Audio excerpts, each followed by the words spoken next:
Don't be scared of crowd pressure. ఎవరు పోతే పోనీ, నీ ఆత్మకు నువ్వు లెక్క చెప్పుకోవాలి, నీ బిడ్డల ఆత్మకు నువ్వు లెక్క చెప్పుకోవాలి, నీ పరిచయ బాధ్యతకి నీ పిలుపుకు నువ్వు లెక్క చెప్పుకోవాలి. సౌలు కొరకు చుట్టుపక్కల అందరూ జేజేలు కొట్టిన వారు కనీసం పార్థివ దేహాన్ని మోసుకొని రాలేకపోయారు. కుక్క సావు సావమని వదిలేశారు. ఎంత విషాదం కదా. అట్లాంటి సమాజాన్ని సంతోష పెడతావా? అట్లాంటి వాళ్ళకు నిలబడతావా? కోవిడ్ వస్తే కూడా నిలబడ్డా నీ పక్కన.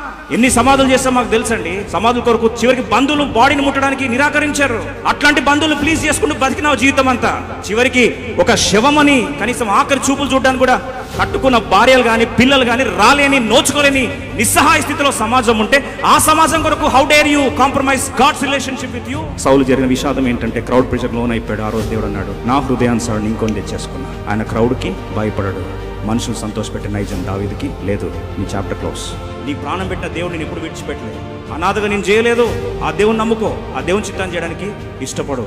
ఆయన ఎప్పుడు కూడా ఎన్నడూ కూడా ఆయన విడిచిపెట్టే దేవుడు.